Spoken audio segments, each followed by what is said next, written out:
影片備有多種語言字幕 ，Multilingual subtitles available。Hello， 大家好，歡迎繼續收睇《刺猬探險組》。今次我哋喺日本嘅鄉村縣 Kagawa Ken， 當然要試下呢度嘅名物烏冬麵。烏冬麵鋪頭其實周街都可以揾到。今次真係光顧咗好多間烏冬店，好多都好有特色嘅。而今集我哋就 focus 咗喺呢個縣嘅兩間名店。首先嚟到呢間讚岐麵業 Sanuki Mengyo， 門口係經典嘅日本餐廳裝修，招牌係冇漢字嘅，所以要認住佢嘅平假名係咁寫嘅。門口可以睇到又有 Pokemon 小呆獸加持嘅旗幡。未入到去已經可以喺門口望到呢度有現成嘅生麵可以買返屋企，都好 hard sell 喎。門口嘅玻璃亦都可以見到各款嘅烏冬模型。入到去第一眼就會見到，原來呢度係日本前總理安倍晉三食過嘅鋪頭，有總理加持，會唔會更加好食啲呢？試過先知啦。餐廳嘅環境都幾乾淨，入邊好靜，坐得都幾舒服。menu 主力就係呢3頁紙嘅選擇，烏冬嘅價錢其實都唔貴，每款都係港幣幾十蚊嘅選擇，喺香港食分分鐘貴過佢。烏冬有冷以及熱嘅選擇。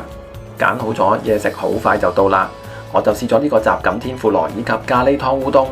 上枱嘅時候你可以見到嘢食絕對正在冒煙，熱度十足嘅。咖喱烏冬散發住好濃郁嘅香料味，而雜錦天婦羅每一嚿都幾大件，好足料。食完就覺得烏冬口感非常之滑，食嘅時候有嗰種嚐落去喉嚨好 smooth 好滑溜嘅口感，而佢伴隨嘅咖喱湯底，咖喱味都幾有層次。烏冬麵亦都好掛湯，成個配搭都好高分。再試埋呢個天婦羅，我就覺得佢都幾鬆脆，雖然唔係好彈牙嘅蝦肉，但係都係好好食嘅。隊友就試咗雜錦天婦羅嘅冷烏冬套餐，佢嗰份天婦羅都一樣好對版。冷食嘅烏冬口感就更加彈牙，非常之有煙韌感，極之有驚喜。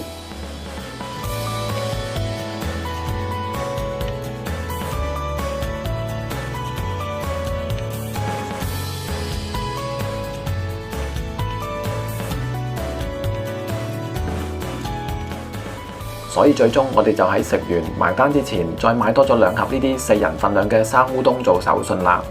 餐廳以呢個裝潢，價錢老實講，我就會覺得絕對唔係貴，所以呢一餐都食得幾開心。我哋亦有試咗呢個縣入邊非常之受當地市民愛戴嘅一間平民級烏冬店——日之出製麵所 Hinode Seimenjo。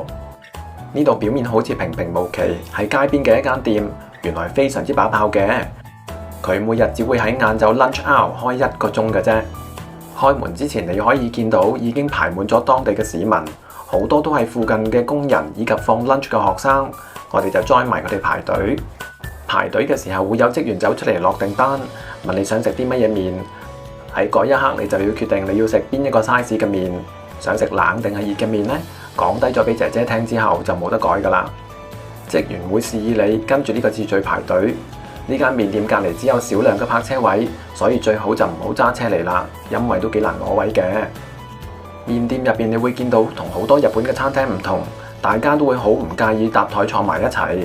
坐低你可以見到台面擺滿晒唔同嘅配料，例如係半熟蛋、炸出鯪魚蛋、炸雞塊、豆腐皮等等。而盒面上邊你會見到寫晒價錢，一啲都唔貴嘅。烏冬麵店嘅職員上菜嘅速度仲快過香港某茶餐廳，佢會大聲問中 size 嘅冷烏冬係邊個㗎？我好快舉手應咗佢，就咁樣烏冬麵就到咗手啦。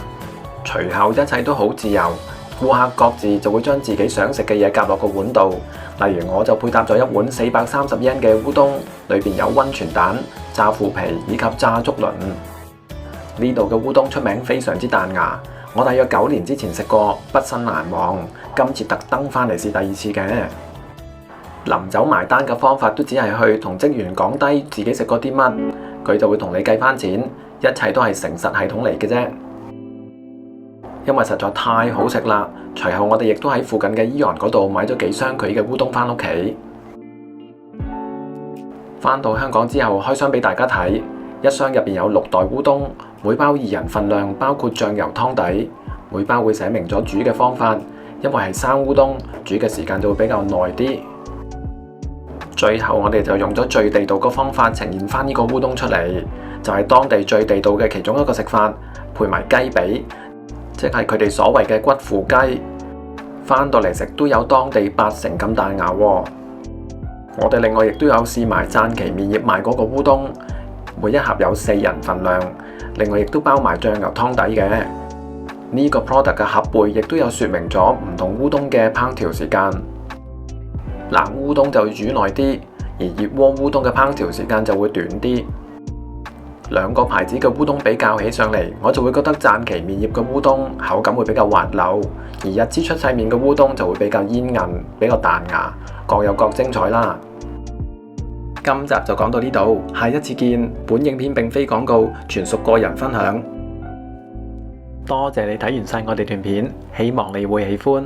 中意嘅話，請俾個 like 支持下，以及訂閱我哋嘅頻道，仲有可以撳埋個鐘仔搶先看。Thanks for watching and see you soon. Ciao.